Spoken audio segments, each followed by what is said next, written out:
7월 15일 이사야 41장 21절에서 29절의 말씀을 가지고 영원한 창조자라는 제목으로 하나님 말씀 나누도록 하겠습니다. 이사야서는 이제 40장부터 바벨론 포로 생활을 하고 있는 유대 백성들에게 하나님이 그들을 돌이키실 것, 그들을 회복시키실 것에 대한 말씀을 주시고 계시지요. 이제 그런 큰 문맥 속에서 어제 본문을 보면 이제 하나님이 그들 지금 이제 포로 생활 중에 있으며 연약한 그들의 하나님이 되어 주실 것에 대해서 이런 약속의 말씀을 주십니다. 8절 보시면 그러나 나의 종 너 이스라엘아 내가 택한 야곱아 나의 벗 아브라함의 자손아. 그러니까 비록 지금 그들이 죄 때문에 바벨론에게 멸망당하고 포로로 끌려가 있지만 하나님과의 관계가 끊어진 게 아니라는 거지. 언약적 사랑이라고 그러죠. 아브라함과 맺은 언약, 야곱 다른 말로 이스라엘이죠. 이스라엘과 맺은 언약, 그것이 여전히 유효하다는 것입니다. 14절 보면 그 야곱, 이스라엘 민족을 이렇게 표현하죠. 버러지 같은 너 야곱아 그럽니다.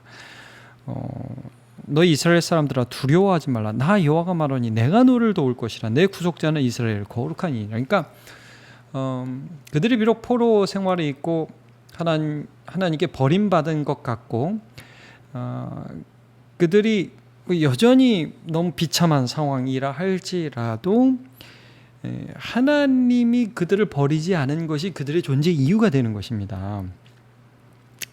그러면서 도저히 할 수 없는 일들을 하실 것이다. 이제 이런 말씀을 하시면서 어제 본문이 어떻게 끝나냐면 20절 무리가 보고 여호와의 손이 지으신 바요 이스라엘의 거룩한 이가 이것을 창조하신 바인 줄 알며 함께 헤아리며 깨달으리라. 그러니까 이스라엘의 회복을 보면서 하나님이 이걸 다 만드셨구나, 이런 역사를 지으셨구나. 이게 창조라는 말이 나오죠. 지으셨다라는 표현이 나오죠. 그러니까 천지를 만드신 하나님의 그 창조가 지금 포로로 끌려간 그들의 삶에 다시 한번 역사할 것이다. 그래서 이제 우리가 구원을 하나님의 재창조 이렇게 말씀하지 않습니까? 그들을 포로에서 되돌이키시는 것을 이제 우리가 재창조의 하나님의 모습으로 보게 되며 또 예수 그리스도를 통한 구원 역사 역시 그 창조주 하나님이 이어가시는 하나님만 하실 수 있는 일이죠. 자, 오늘 본문을 보면 그래서 그런 창조의 하나님, 없는 것을 만드시는 분, 인간이 할 수 없는 일을 이루시는 분, 그 하나님과 대조되는 존재로 어떤 존재가 나오냐? 우상이 나옵니다. 그래서 21절 오늘 본문의 첫 절인데요. 나 여호와가 말하니 너희 우상들은, 우상이 나오죠. 소송하라 야곱의 왕이 말하니 너희는 확실한 증거를 보이라. 그러니까 야 우상, 한번 니네가 진짜 신이면 한번 너희들이 신이라는 걸 증명해봐, 이런 말씀이에요. 자, 이 말씀을 우리가 쭉 보면서 먼저 이런 전제를 갖고 봐야 되는 거죠. 지금 바벨론 포로로 끌려간 유다 백성들이 시간이 지났잖아요. 70년을 지난단 말이에요. 그러면 여러분 지금부터 70년 전이면 1951년인데 그 뭐 한국 전쟁이 일어나고 그런 때인데 뭐 그런 격동기를 거쳐서 진짜 뭐 미국에 이민을 간 사람이 있다. 50년대, 60년대 간 사람이고 70년이 지나서 아들, 딸, 손자가 태어나고 뭐 3세, 4세가 이민 3세, 4세가 이렇게 태어나면 보통 그러잖아요. 그러면 한국 사람이 아닌 거잖아요. 정체성이 완전히 달라지잖아요. 그러니까 이 포로 생활이 오래되면서 그곳에 사는 그 사람들의 그 자손들이 당연히 이런 질문을 할 수 있잖아요. 왜 우리가 하나님을 믿어야 하나요? 그리고 우리 조상들이 그렇게 믿던 그 여호와 하나님 결국 우리를 지켜주지 못했는데 어떻게 그 하나님을 믿을 수 있죠? 이런 질문들이 있을 수 있잖아요. 차라리 이 바벨론의 어떤 신들을 믿어야 되는 거 아닌가요? 이런 질문이 있을 수 있잖아요. 근데 여러분 이제 우리도 마찬가지인데 우리는 이 믿음이라는 것을 가질 때 그 증거를 갖고 믿음을 갖는데 좀 개인적인 증거들로 하나님을 판단할 때가 많아요. 무슨 말이냐 하면 나한테 좋은 일이 일어나요. 내가 기적을 경험해요. 그러면 하나님을 믿지 않을 수가 없죠.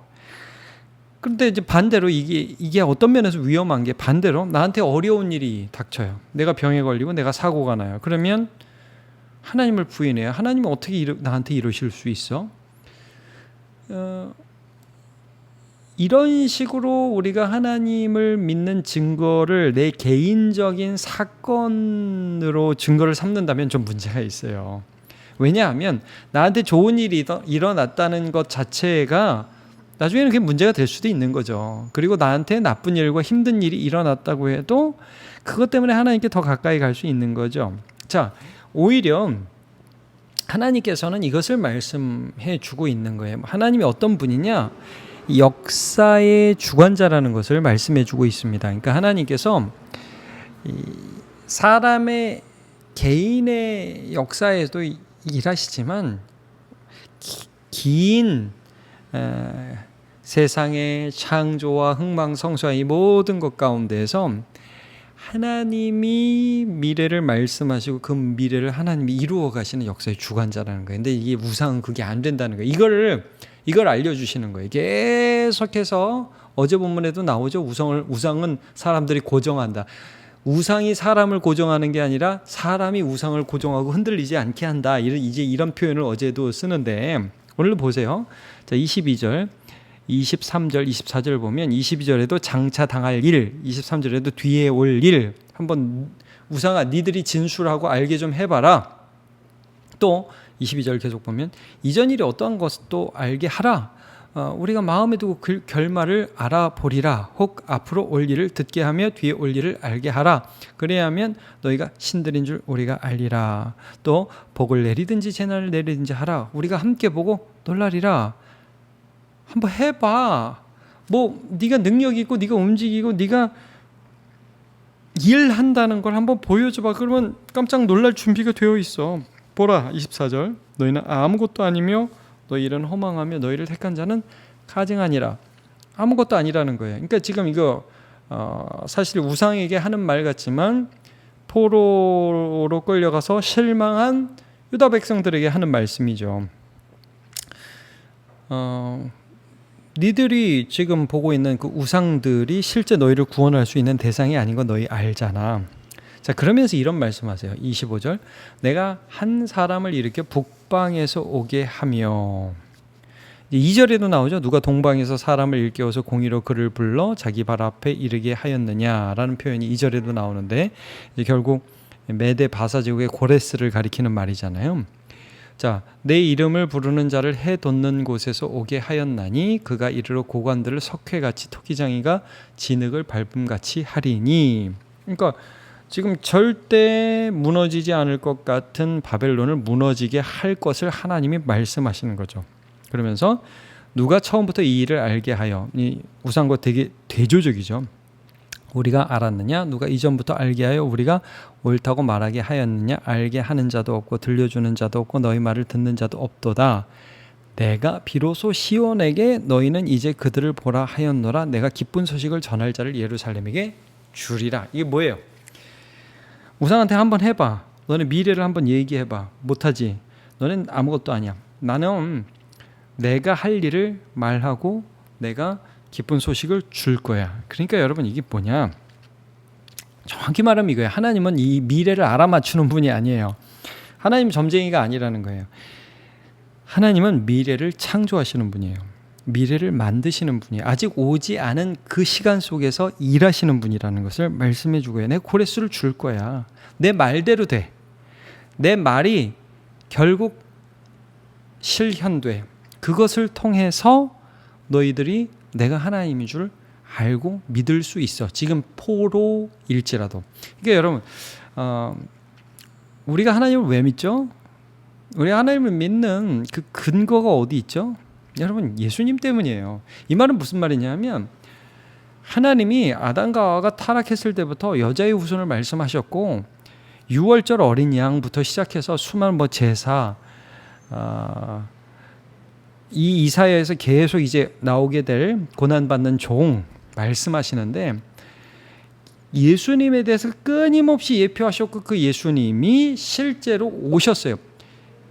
하나님은 역사 속에서 죄악에 대해 심판하시고 우리의 수많은 잘못에 대해서 책망하셨고 사람들의 삶에는 굴곡이 졌어요. 그러나 우리가 이것 때문에 하나님을 판단할 수 없고 하나님이 이런 인간들을 버리지 않고 사랑하시는 것, 그들을 구원하고자 구원해내고야 마시는 신실하신 하나님이심을 누구를 보고 확신하게 되냐면 예수님, 말씀대로 오신 예수님, 그분을 통해서 우리는 하나님을 믿게 되는 거죠.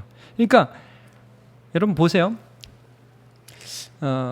하나님은 하나님의 말씀을 주시고 먼저 말씀을 주시고 그 다음에 그 말씀들을 이루어 가심으로 하나님만이 진짜 세상의 하나님이심을 나타내세요.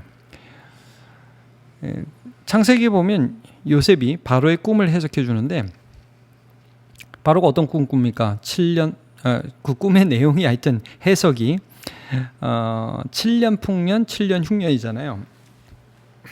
요셉이 그것을 해석하고 이런 말을 합니다. 창세기 41장 32절 보면 바로께서 꿈을 2번 겹쳐 꾸신 것은 하나님이 이를 정하셨습니다. 하나님이 속히 행하시리니.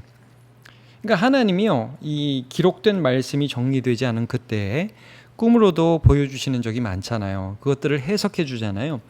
그래서 하나님이 하실 일을 먼저 바로에게 말씀하시고 그렇게 하심으로 하나님이 정말 세상의 주관자이시고 바로가 하나님이 아니라는 걸 보여주시는 거예요. 자, 비슷한 것이 포로 시기에도 이루어져요. 느부갓네살이 꿈을 꾸잖아요. 이제 유다를 멸망시킨 바벨론의 왕 느부갓네살이 꿈을 꾸는데 꿈 내용도 안 가르쳐주고 해석하라고 그러니까 다니엘이 가가지고 이제 그 꿈 내용을 이제 해석해 주는데 이런 꿈 내용이 뭐였어요? 신상을 봤다, 이게 신상. 근데 머리는 금, 가슴은 은, 배와 넓적다리는 동, 그 다음에 이 종아리 발은 흙과 철이 이렇게 함께 있는데 사람의 손으로 뜨지 않은 어떤 돌이 날라와 가지고 그 신상을 파하고 모든 그 가루가 큰 태산을 그 돌이 가루가 아니고 죄송합니다. 그 사람의 손으로 뜨지 않은 그 돌, 예수님을 가리키죠.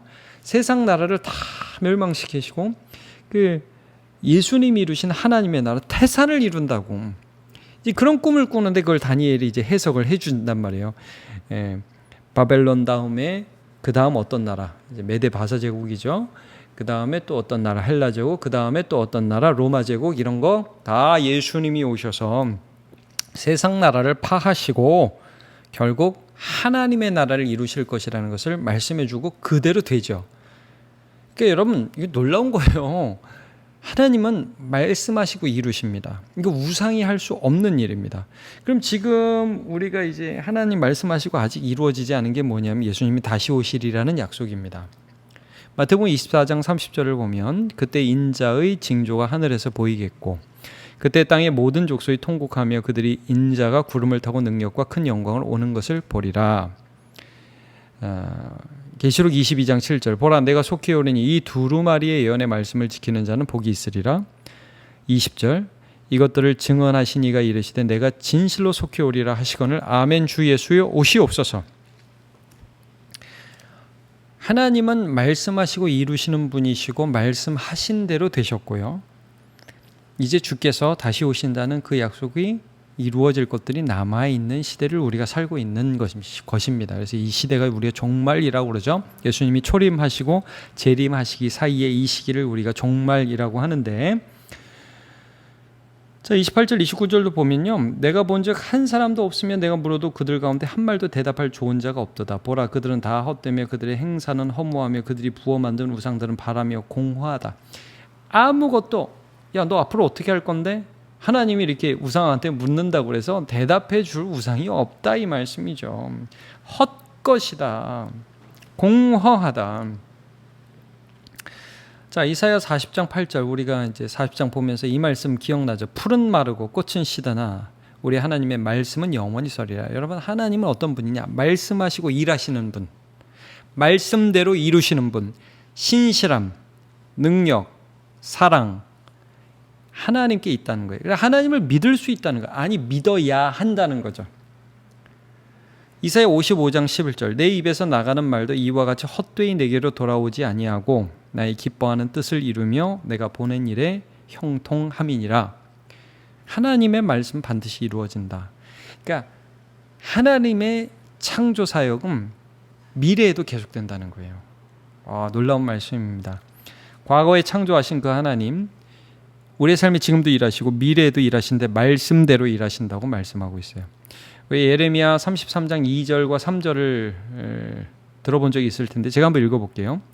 이 일을 행하시는 여호와, 그것을 만들며 성취하시는 여호와, 그의 이름을 여호와라 하는 이가 이와 같이 이르시도다. 너는 내게 부르짖으라. 내가 내게 응답하겠고 내가 알지 못하는 크고 은밀한 일을 내게 보이리라. 여러분, 하나님이 기도하라고 말씀하십니다. 근데 그 기도하라고 하신 하나님이 어떤 하나님이냐면 이를 행하시는 여호와. 다른 말로 하면 여러분, 창조주께서 내 앞길에서 일하신다. 창조의 능력으로 일하신다. 그것을 만들며 성취하는 여호와라고 소개하고 있습니다. 여러분, 세상은 우리가 이제 이 세상은 하나님 같이 보일 때가 있지만 미래를 창조하지 못합니다. 항상 불안하죠. 영원하지 않아요. 그래서 무엇도 영원하지 않습니다. 지금 금 같아도 은 같은 왕국이 오고 음 같은 왕국이 올지라도 동 같은 왕국이 오고 그 다음에 철 같은 왕국이 올지라도 깨진단 말이에요. 영원하지 않아요. 그러나 하나님은 영원하십니다. 우리의 앞길에서 일하시는 분이십니다. 그래서 우리도 그 하나님을 신뢰하고 믿으며 살아가는 것이 마땅한 삶이죠. 내 삶에 고난이 있고 어려움이 있다고 해서 믿음을 저버리는 자가 아니라 신실하신 하나님, 내 삶의 그 앞길에서 그 앞길을 아실 뿐만 아니라 거기서 일하시는 유일하신 하나님을 신뢰하며 믿음으로 살아가는 저와 여러분 되시길 바랍니다. 하나님 감사합니다. 오늘 우리가 바벨론 포로 생활을 하고 있는 유다 백성들에게 하나님께서 어떻게 믿음을 주고 계신지를 함께 살펴보았습니다. 우상들은 미래를 만들지 못합니다. 알 수 없습니다. 책임질 수 없습니다. 그들의 말은 제한적이며 거짓말이고 실행할 수 없는 것입니다. 그러나 하나님의 말씀은 이루어집니다. 왜냐하면 하나님이 말씀하신 대로 행하시는 하나님이시기 때문입니다. 그 하나님께서 예수 그리스도를 이 땅에 보내셔서 우리로 하나님을 믿게 하셨습니다. 그리고 그 예수께서 다시 오신다고 약속해 주셨습니다. 이 세상을 살아가면서 세상을 하나님으로 섬기지 않고 돈을 하나님으로 모시지 않고 예수 그리스도의 아버지를 우리 주로 모시며 살아갈 수 있도록 도와주시옵소서. 예수님의 이름으로 기도합니다. 아멘.